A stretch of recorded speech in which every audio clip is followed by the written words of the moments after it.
오늘은 언제 기도할까 하는 이 제목으로 말씀을 나누고 기도하려고 합니다. 아마 우리가 읽은 이 골로새서 말씀에서 이게 힌트를 또 뭐 이미 이제 답이 나온 것 같기도 하지만 한 4가지 정도 짧게 살펴보고 또 기도하도록 하겠습니다. 우리가 언제 기도할까? 첫 번째는 미리 기도하는 것입니다. 발등에 불이 다 떨어지고 나서 그때 기도하는 것이 아니고 미리미리 우리의 기도를 심는 것입니다. 누가복음 22장 31절 32절에 시몬아 시몬아 보라 사탄이 너희를 밀가부르듯 하려고 요구하였으나 그러나 내가 너를 위하여 내 믿음이 떨어지지 않기를 기도하였노니 너는 돌이킨 후에 내 형제를 굳게 하라. 예수님 십자가 지시기 전날입니다. 이제 어떤 일들이 있게 됩니까? 예수님이 이제 붙잡혀 가시게 되고 제자들은 다 뿔뿔이 흩어지게 됩니다. 예수님이 이제 십자가를 지시게 되고 참 제자들의 그 마음은 참 큰 실망과 또 절망이죠. 지금까지 예수님을 이렇게 쫓아왔는데 예수님이 이제 맥없이 돌아가시고 자신들의 지난 삶이 이제 어떻게 되는 것이고 또 앞으로는 뭐 어떻게 살아야 하는 것이고 어떤 허무함들이 있을 수 있고 참 낙심이 되고 그럴 수 있는 예수님이 이제 부활하신 다음에 이제 찾아오셔서 기쁘기도 하지만 또 한편에서는 참 이 죄송한 마음도 있고 예수님을 모른다고 부인했으니까 부활하신 예수님을 만난 후에도 아마 기쁘면서도 이제 사탄의 그런 어떤 참소 그리고 사탄의 그러한 시험이 마음속에 계속 있었을 것 같습니다. 네가 예수님을 부인했다. 또 너는 예수님을 버렸다. 이제 끝났다 하는 그런 그 참소가 계속 있지 않았을까 싶습니다. 베드로는 앞으로 이러한 상황에 이제 직면하게 될 것을 모르고 나는 주님과 함께 옥에도 가고 또 죽는 자리에도 가겠습니다. 이렇게 이제 자신만만하게 이야기를 하지만 예수님은 사실 이 모든 상황을 다 알고 계셨습니다. 그럼에도 불구하고 예수님은 염려하거나 또 불안해하거나 초조해하는 그런 모습이 없습니다. 왜 그렇습니까?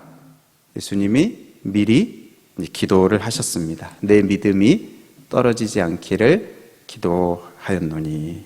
그러니까 예수님은 이 베드로의 이 믿음이 떨어지지 않기를 미리 기도하신 것입니다. 그렇게 기도하셨기 때문에 또 하나님이 그 기도를 들으시고 응답하실 것에 대한 그 확신이 있기 때문에 이게 다 아심에도 불구하고 염려하지 않는 그러면서 이 베드로에게 그 다음에 이야기를 하십니다. 네가 돌이킨 후에는 내 형제를 굳게 하라. 그러니까 미리 이제 기도를 그 영혼을 위해서 기도를 하신 것입니다. 제가 예전에 이 대학생 때 이제 같은 공동체에 있는 어떤 그 누나 그 이야기를 이렇게 들었는데 본인이 이제 가정이 너무 어렵고 어떤 여러 가지 형편이 안 좋고 이러니까 자기가 과연 결혼할 수 있을까 이제 그런 이제 염려가 되고 또 그런 마음이 들었다고 합니다. 그래서 굉장히 일찍부터 기도를 했대요. 결혼을 위해서 중학교 때인가 하여튼 고등학교 때인가 일찍부터 자기가 그냥 다른 마음이 아니고 정말 하나님이 도와주시지 않으면 안 되는 자세한 건 모르겠습니다만 그러나 하나님이 도와주셔야만 하는 그런 이 결혼의 문제에 있어서 그러니까 그것을 위해서 자기가 할 수 있는 것은 이제 미리 기도를 심을 수밖에 없는 이제 그런 간증을 이렇게 나누고 하는 것을 제가 들었던 기억이 납니다. 어떤 이제 어르신들은 죽음의 순간들을 위해서 미리 기도를 하십니다. 건강하게 지내시다가 자는 듯이 하나님 품에 안길 수 있도록 그렇게 이제 기도를 하세요. 그거를 아주 이제 어르신이 되어서만이 아니고 일찍부터 일찍부터 그것을 이렇게 그런 그 죽음을 맞이할 것을 미리 기도하시는 분들이 또 우리 주위에도 있고 아마 이렇게 그렇게 기도하시는 분들도 계실 것 같습니다. 그러니까 미리 기도를 심는 겁니다. 그냥 발등에 탁 불이 떨어져서 기도하는 게 아니고 미리미리 우리가 이제 기도를 심는. 예수님께서 요한복음 17장에 보면 그 유명한 대제사장의 그 기도를 보면 예수님께서 미리 기도를 심으십니다. 이 남겨지는 제자들이 시험에 들지 않도록 또 악에 빠지지 않도록 보존되기를 위해서 미리 기도를 하셔요. 그리고 이들을 통해서 이들의 그 복음 전함을 통해서 장차 예수님을 믿게 될 사람들까지를 위해서도. 그러니까 예수님의 그 기도 가운데는 여기 있는 저와 여러분도 다 포함이 되어 있던 겁니다. 그 기도의 응답이 지금 이렇게 나타나게 되는 것인데 예수님 자신도 미리미리 일찍부터 그 기도를 심으시는 것을 우리가 볼 수가 있습니다. 그래서 첫 번째 우리가 기도를 언제 해야 되는가? 미리 어떤 문제든 뭐 결혼이든 뭐 자신의 뿐만 아니라 우리 뭐 자녀들의 문제든 미리 그것을 이렇게 기도하는 그 기도를 우리가 해야 된다. 자, 두 번째는요. 이제 고난에 직면해서 이제 기도하는 것입니다. 어떤 어려운 상황, 또 위급한 상황, 정말 그 하나님의 도움이 절실하게 필요한 이런 우리 이 상황에 직면하고 그러한 상황이 딱 닥쳤을 때에 기도하는 것입니다. 야고보서 5장 13절에 너희 중에 고난당하는 자가 있느냐? 그는 기도할 것이요. 너무 이렇게 사실 평범해 보이는 그런 말씀이지만 굉장히 중요한 그러한 말씀입니다. 이 말씀의 그 의미는요, 고난당하고 있는가? 그가 할 것은 기도다. 이제 그런 의미라고 할 수가 있습니다. 여기서 그는이 이제 강조되고 있습니다. 고난당하는 그 사람이 해야 되는 것. 우리가 뭐 이 수단, 저 수단 다 사용할 수도 있고, 또 뭐 이 사람, 저 사람 찾아볼 수도 있고, 우리의 머리를 또 굴려서 여러 가지 이제 생각할 수도 있고, 우리가 그것들 다 해야 하고 또 필요한 조치이지만, 그러나 그는 기도할 것이요. 고난당하고 있는 그 상황에서 그가 해야 될 것은 기도다. 그렇게 말씀을 하고 있습니다. 아마 이런 마음도 들 수가 있습니다. 내가 참 그동안 기도를 잘 안 했어요.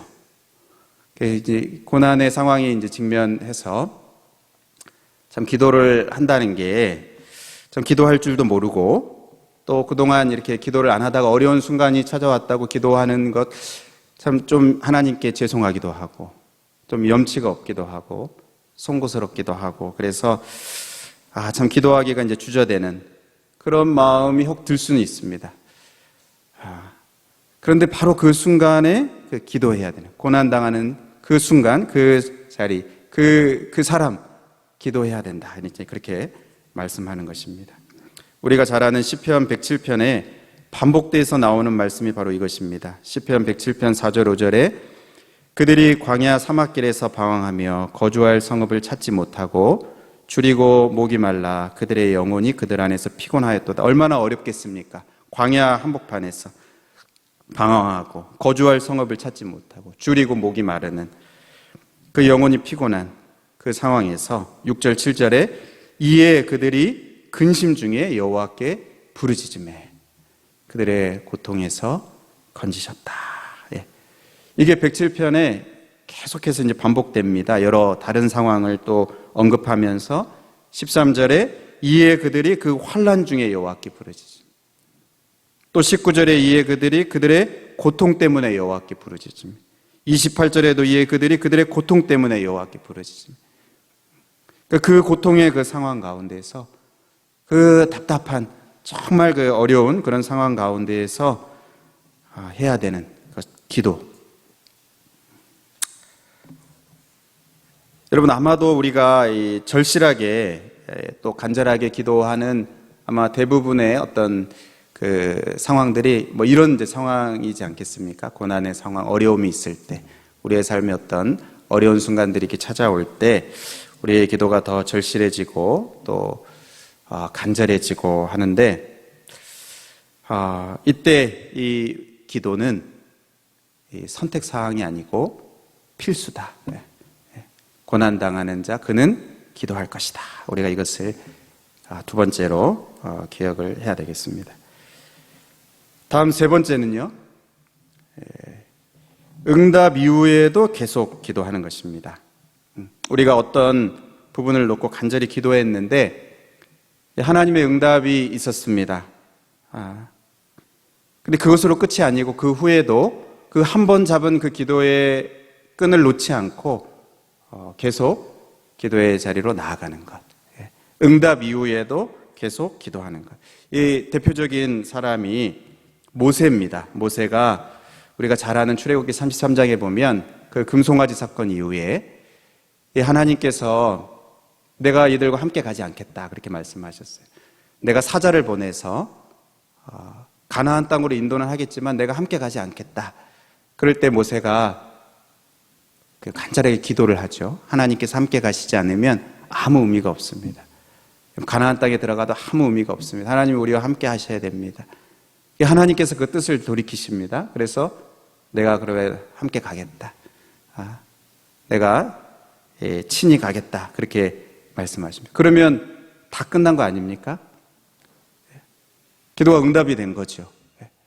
그런데 모세는 거기서 멈추지 않고 한 걸음 더 나아갑니다. 내가 주의 영광을 보기를 원합니다. 그러니까 모세는 그 순간에 그 응답하시는, 기도에 응답하시는 그 하나님, 그 은혜를 경험했습니다. 기도의 응답을 경험했습니다. 그래서 거기서 멈추지 않고 그 순간, 그 기회를 통해서 더 깊은 은혜로 나아가는 거예요. 그러니까 이 모세에게는 이제 거기서 이 진짜 그 모세의 진심이 나타나는 겁니다. 그냥 단지 요 문제가 해결되고 말고 요 문제가 아니고 모세의 마음 가운데 간절하게 있는 것은 하나님 자신을 찾는 것이었죠. 그러니까 그 기회를 딱 잡아서 원하건대 주의 영광을 내게 보여주십시오. 하나님께서 기뻐하셨어요. 그래서 그것을 허락하시는 것을 우리가 잘 알 수 있습니다. 또 하나 대표적인 사람이 우리가 잘 아는 기도의 어머니 한나입니다.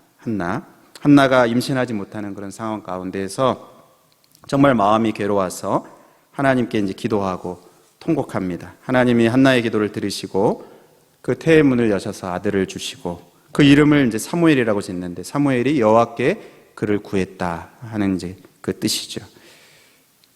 그 사무엘을 주셨으면 끝난 것 아닙니까? 다 끝난 것 아닙니까? 근데 그렇지 않습니다. 그게 이제 사무엘상 1장의 상황인데 오히려 한나의 그 긴 기도는요 사무엘상 2장에 나옵니다. 무엇입니까? 계속 기도하는 것이죠.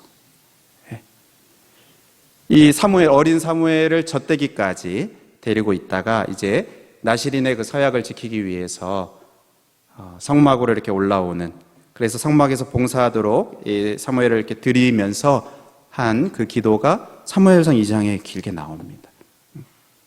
뿐만 아니라 매년 제사를 드리러 올라갈 때마다 이 사무엘이 입을 그 세마포 옷을 지어서 이렇게 올라갔습니다.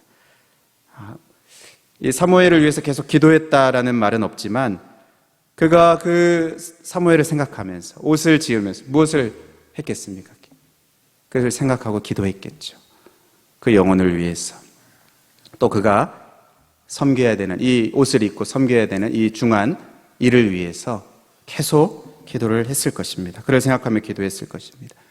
이 사무엘이 자라면서 그 뒤에 우리가 말씀을 보면 여호와와 사람들에게 은총을 입고 그 말에 권세가 있고 능력이 있고요.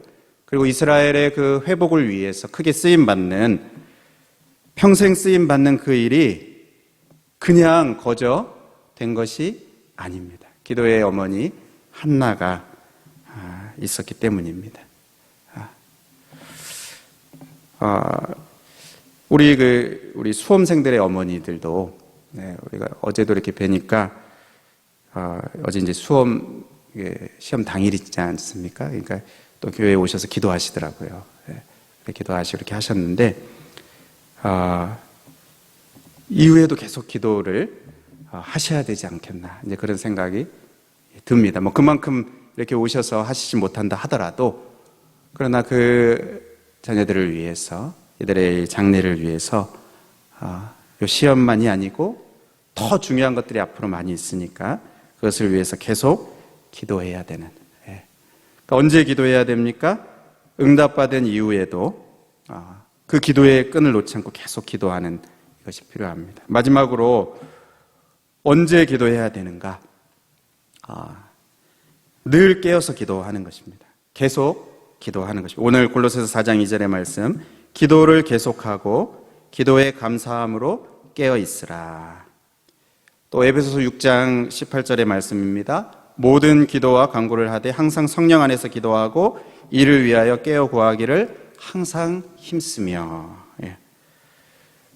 그러니까 이것은 한마디로 하면요, 기도 제목이 있어서 기도하는 게 아니고 그냥 기도의 사람이 되는 것입니다.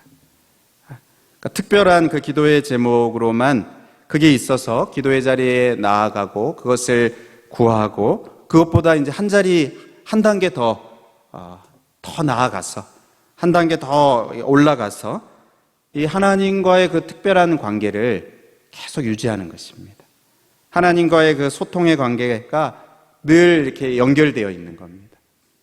그러니까 어떤 특별한 일이 있을 때만 연결되고 끊어지고 연결되고, 이게 아니고 계속 연결되어 있는, 계속 그 소통이 잘 유지되도록 하는 것입니다. 우리가 예를 들어서 어떤 뭐 사업을 하거나 또는 사람들과의 그런 어떤 관계를 가질 때 보면은 보통 이 신뢰의 관계가 잘 형성이 되어 있으면 어려운 문제들이 있을 때도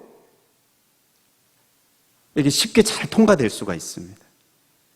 근데 이 관계가 형성이 잘 안 돼 있고, 이 관계가 어렵고 뭐 꼬여 있고 막혀 있고 뭐 열려 있지 않고 이러면 어떤 특별한 문제가 있고 할 때 그것을 이렇게 해결해 나가기가 참 쉽지가 않습니다. 설명이 길어지고 또 뭐 여러 가지를 이렇게 입증해야 되고 또 뭐 다 이렇게 굉장히 복잡하고 어렵습니다. 그러나 이 관계가 잘 형성만 돼 있으면, 평소에 모든 이 관계가 잘 열려 있고 형성되어 있으면 어떤 특별한 순간순간에 어떤 요청을 하거나 또는 어떤 그 복잡한 문제들이 있을 때 그것이 잘 쉽게 해결될 수가 있습니다.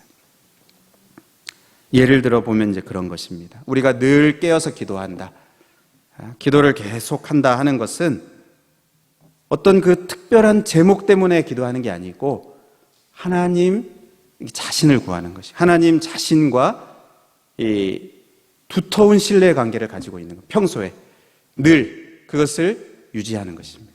그것을 계속 유지할 수 있도록 기도의 자리에 나가는 것이죠. 하나님을 그냥 이렇게 뵙는 것, 어떤 뭘 딱 특별히 구하기 위해서만이 아니고 그냥 하나님을 구하는 것이, 그냥 하나님을 나아가서 하나님께 감사하고 하나님을 찬양하고. 예.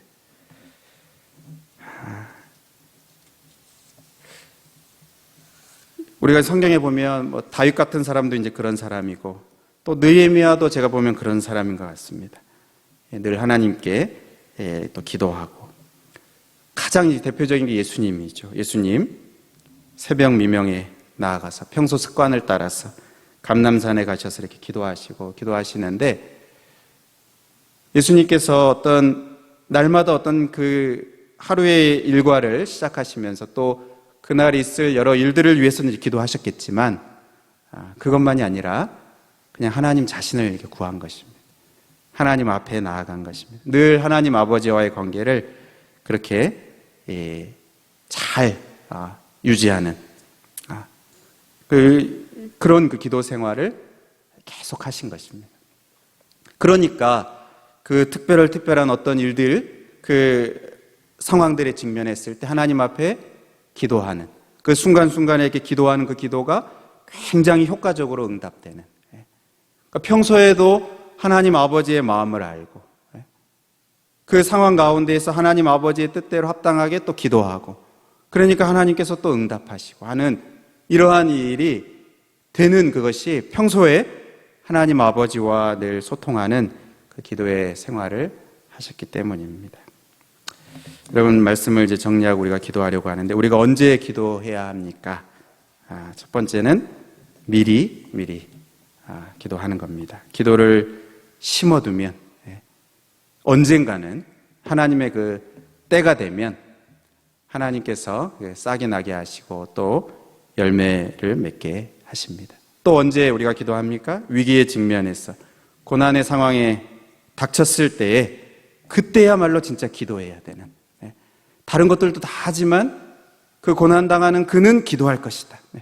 그때야말로 기도해야 하고, 뿐만 아니라 이 기도의 응답 이후에도 계속해서 기도하는, 그 기도의 끈을 놓지 않는, 한 번 또 잡은 그 기도의 줄을 놓지 않는 기도, 그리고 마지막으로 늘 기도하는, 어떤 특별한 기도의 제목만이 아니라 하나님과의 그 신뢰의 관계가 막히지 않도록, 그것이 늘 열려 있을 수 있도록, 더 깊어지고 더 견고해질 수 있도록 그 기도의 그 생활을 습관화하는, 이것이 우리가 가져야 하는 기도의 자세이고 또 기도의 모습입니다. 그렇게 우리가 기도할 수 있게 되기를 바랍니다.